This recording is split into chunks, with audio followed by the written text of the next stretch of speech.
That was insightful. That was amazing. That was brilliant. These are some of the comments I get every time I work with someone or I have to deliver a talk or anytime I just have to anchor a session where I'm speaking to young ones. And when I get this feedback, I'm always grateful.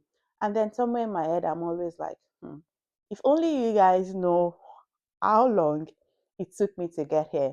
And when I tell people that I used to be very timid, I used to suffer from low self esteem, a lot of people are like, no. Hey, lovely people, welcome to the channel. If you are new here and you are wondering that who is this beautiful girl in front of you, my name is Oluwakemi Akiode. I enjoy working with young people, helping them to find clarity and gain confidence as they go along on their life's journey.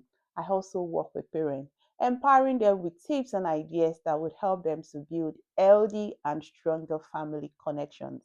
On this channel, I talk about all things that is related to parenting, growing up, adulting, faith, and I share general life tips that help us to achieve success in life. If any of that sounds like something that would interest you, please do well to subscribe to this channel, and I promise you it will be worth your time. Thank you. Back to where I started from, where I was talking about the commenting that I always get after each of my session. I didn't get there one day. And then it reminded me of the other day I was speaking to my mom and she goes, "Oh, Kemi, I'm very proud of you. I like the things that you're writing. I like your posts, the videos, and all of the things you talk about." And she goes, "But I'm not surprised. You've always been that outspoken. You've always being that prominent girl who likes to speak." And I'm like, hold up. So my mom said to me that, oh, when I was much younger, that when we were playing in the community, that I would always play the role of Iyalode. For those who know Iyalode is someone that works with the king, like works closely with the king, and they represent the interest of the people. That's those are the kind of roles I always play, and that I was like a popular a popular jingle amongst my friends then. But I'm like, I can't remember that. And that is because so my parents separated at some point. So I only lived with my mom for the first 3 years of my life thereabout, and then the rest with my dad. Anyway, the fondest memory of myself I actually have as a child didn't have that description that my mom gave, because I remember I used to be very timid. When I say timid, I used to be very timid. I know at some point in my life that I actually suffered from low self-esteem, because I'm that girl that would be bullied in school and I would never get home to say it to anybody. I'm that girl who would literally give herself up for others. And even when I don't get the same energy in return, I will keep doing it just because I just wanted to please everyone, do my thing, stay in my lane, and avoid trouble. On the outside, I was doing well academically, I was brilliant and all that. But on the inside, I was I was just down. It was really bad. It wasn't until I got to SS1 that I started speaking up for myself. And then from there on, I started growing and I found my voice, and then I gained my confidence back.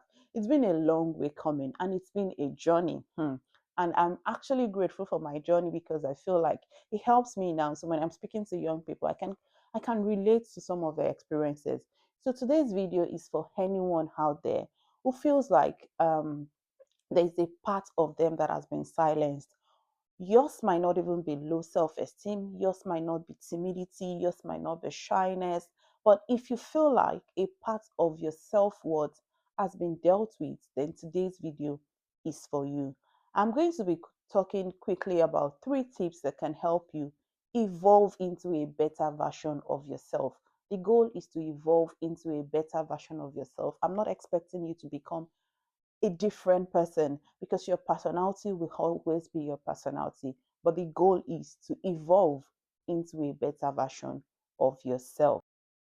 The number one thing is you need to find the root cause. We are not just going to treat this on the surface, but we want to find the root cause. You need to sit down and ask yourself that, where did I learn to start playing small? Where did I learn to start talking small? Where did I learn to start doubting myself? Whatsoever issue it is, you are going to ask yourself, where did I learn to start doing this thing? For some people, it could be based on what others have said to them. It could be that maybe as a little child you were shut up. It could be that as a little child you had no opportunity to express yourself. It could even be that as a little child, people looked at you and they called you names. It could be from anywhere. So you are going to need to sit down and then identify the root cause. Where did I learn to start playing small? Once you've done that, the B part of it is now that you're now going to write a letter to that your younger self. This is practical, and you have to do this if you really want to evolve. You're going to write a letter to your younger self. You're going to remind your younger self that whatever experience they had, whatever that happened to them, it is not their fault. You're going to affirm your younger self. You're going to then remind your younger self that they are not who that person or who that situation says they are. Does that make sense? Let me take it again. The first part is you are identifying the root cause. Where did I learn to start playing small? Like, what was your first experience of this? Once you've done that, then you will now write a letter to your younger self. And you're going to remind your younger self that whatever that happened or whatever their experiences are, it is not their fault. Then you're going to affirm your younger self. And then you're going to say to your younger self what you wished someone had said to you at those moments. I know this works. And the reason this works is because healing starts once we stop blaming ourselves for the shame or the pain or whatever that we inherited. Oftentimes, you will find out that a lot of it is tied to blame. But the moment you stop blaming yourself for that experience, for something that you inherited, then your healing has started. The second tip is you are going to now start acting. You need to rebuild your self trust through actions, not just mere words or just thoughts. It's not enough to think that, oh, I'd like to become a more confident person. You are going to have to start acting. So let's say yours is, I want to become more confident. What are those little things that you could do to help you become more confident? It could be something like speak more in class. It could be something like instead of texting, I would send a voice note. If yours is maybe low self esteem, then your actions, the little actions that you want to start taking, could be something like I'm going to start affirming myself every day. So every day when you wake up, you look at yourself in the mirror and you would affirm yourself. You would affirm your sense of self worth. If yours is different voices that are always making you play small, you are going to start reassuring yourself and speak positive words to yourself. That also works. You have to act. You have to ask these things. You have to ask. That is where you will see the result. Meanwhile, you will not see the result in one day.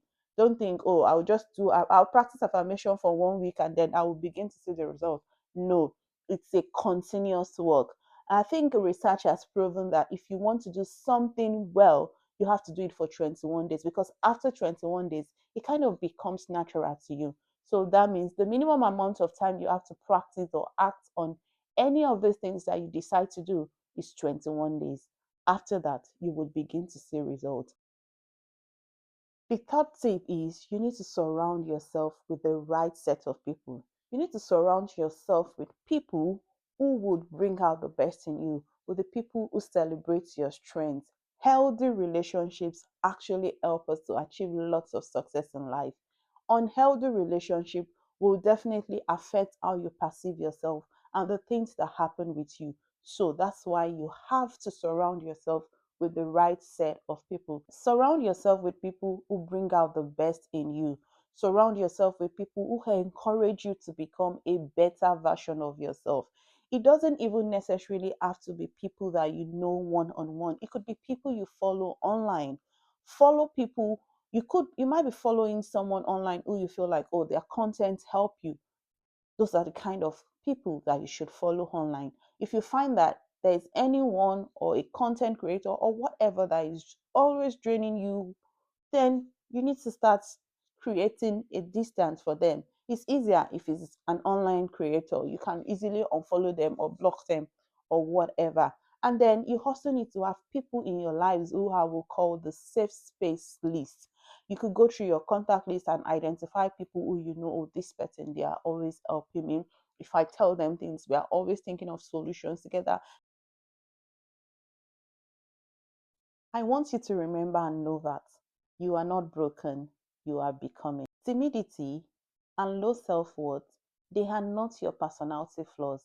They are just adaptive responses that you developed just to stay safe. I hope you find this video helpful.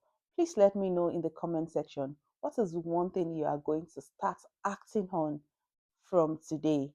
And please do not forget to like, to comment, and more importantly, to share this video with someone whom you know that it will inspire. Till I come your way again, keep winning.